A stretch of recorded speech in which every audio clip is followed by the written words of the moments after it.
Thank you so much for tuning in to another episode of Biohacking Beauty. We're very happy, and I'm very happy that you are with us today. Today, this is going to be a solo episode that I'm going to be recording, going over resveratrol, which is one of the ingredients that we love the most to use in our skincare here at Young Goose. We're going to basically do a deep dive on resveratrol, which means we're going to be looking at what it is, how it functions, why we want it in our body and in our skin specifically, the mechanisms it works through.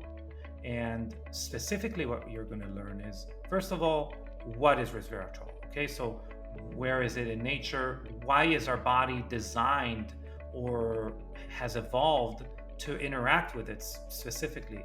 You're going to learn what different pathways it activates.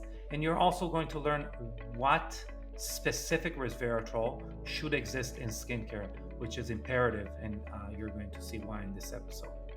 Before we dive into today's episode, it would mean the world to us here in Young Goose, and to me specifically, if you subscribed to the podcast. Not only that it will ensure that you will never miss an episode, but also it would greatly help the growth of and the health of this podcast. And make sure that other people enjoy the information as well. Last thing before I dive into this episode, I would like to remind you that this episode is brought to you by Young Goose, the biohacking skincare company. And what we are trying to do is, instead of just making your skin look younger today, but still age in the background, we're trying to make your cells behave like younger cells so you can look better tomorrow, but even better the day after and the day after and the day after, through interacting with the most fundamental mechanisms of youth that exist in each one of our cells, in our skin cells. But without further ado, I would like to welcome everyone to this solo episode. Hello, everyone. Welcome to another episode of Biohacking Beauty podcast.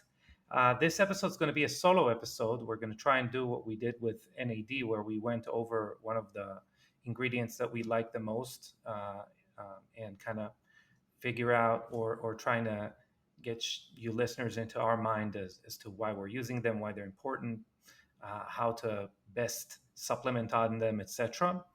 And that's what we're going to be trying to do today with resveratrol, which, if anyone doesn't know, it is a supplement that a lot of people take for longevity.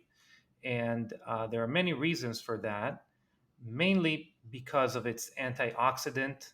It's anti-inflammatory, and its ability to extend life in many organisms. It's important to know that this is a natural compound. It means naturally occurring in nature. It's not something that is made in a lab. It is extracted in a lab, but it's not made in a lab. And it's mainly in nature, prevalent in the skin of red grapes and in Japanese knotweed, which is actually an invasive species here in America. But it is also in peanuts, blueberries, and other plants in lesser degree. Even though resveratrol was actually discovered in the 40s, it was in the 90s where it got most of its attention until today, really, but it started in the 90s. And the reason is because in the early 90s, it was hypothesized that it is the culprit for what is called the French paradox. The French paradox means that the French obviously eat a lot of fat cheese, they drink a lot of red wine, and they eat a lot of meat. But they have lower instances of cardiovascular issues than the Americans, for example. And it was hypothesized that the resveratrol in red wine that they drink was the culprit for that. So that's how it started. Even though it's not very accurate, you wouldn't be getting a lot of resveratrol if you just drank a few cups of red wine. But that was the hypothesis. That's how it started. But it is true that it has the ability to slow or even prevent various illnesses, including cancer, including cardiovascular disease. But really what we're interested in, as far as an ingredient in skincare, in translating science into skincare ingredients, it is its ability to extend lifespan over and over again in many studies that have been conducted on animals, from yeast to vertebrates. And some of the mechanisms that we're going to be looking at are its anti-inflammatory mechanisms, its antioxidant mechanisms, but mainly its ability to activate sirtuin 1 or SIRT1, which is an enzyme, it's a gene in the enzyme that it encodes that is involved in longevity and anti-aging. So it does that through what we call hormesis. So hormesis basically, or xenohormesis, means positive stress. So how do we get to that, or how do we get to hormetic compounds? So basically, there are plants that evolved that to produce certain phytochemicals when they are stressed. Some of them are to attract pollination. Some of them are to basically become antioxidant if the there is a damage to the plant, or what we call anti-feedants, which means that they deter humans and other animals from feeding on them. But what's interesting is that humans, which we don't have very acute senses of environmental stressors, so we can't really measure certain levels of stressors in the ground. We are not very proficient as opposed to other animals kind of gauging our environment and if we need to kind of become more resilient. So we did develop the ability to get some of that input from plants. And resveratrol is one of those things that is expressed more when, for example, the grape is stressed. And we are able to pick up on that and develop more resilience. This phenomenon is called hormesis. So basically, when these hormetic compounds are boosted in plants, it's a sign for us, the animals or humans that eat those plants, to boost their protective mechanisms because there is a stressor in the environment that calls for it. For example, added UV or pollution or something like that that we can't gauge ourselves. Resveratrol is special to us at Young Goose because it activates three specific pathways of resiliency, of longevity, that are important for us as humans as a whole, but also specifically for the skin. It is SIRT1, which we spoke about, AMPK, and cyclic AMP. SIRT1, which we've discussed already, is very important for like anti-inflammatory responses, but it is also something that preserves how our DNA basically functions and what information we can rely on as far as to function as humans. AMPK is very interesting because it actually downregulates or inhibits mTOR, which is another longevity pathway which we want to actually inhibit because it creates basically cellular recycling. So if we have damaged cells or cells that are not functioning correctly, it can recycle them, or our body can recycle them through interacting with that pathway through something called autophagy. And cyclic AMP, which is an intercellular signaling pathway, is actually very important for us to activate because it makes the body produce more NAD, which obviously we covered in our last solo episode. It's extremely important for anything from our biological ages throughout our entire body, but also specifically in the skin. And we create some kind of a loop over here because, again, if cyclic AMP increases NAD production, the sirtuins, especially sirtuin 1, rely on NAD in order for them to function. And we want them to function for our skin to behave as youthful as possible. So we're creating basically this continuous feeding loop of creating more NAD and using it in order to function more youthfully and correctly. And that's one of the things that we're going to be seeing a lot when we're talking about positive stress in the body, because actually the way that resveratrol works is by mimicking some of the mechanisms, or some of the in the way that it works, it mimics calorie restriction, or what a lot of people refer to as intermittent fasting or time restricted eating. So basically it mimics the stress of less calories in our body. That is why, aside from the skin, it is also amazing to treat or prevent fatty liver disease, cardiovascular disease, patients who have had heart attack. It's shown to improve how their heart and systems function afterwards.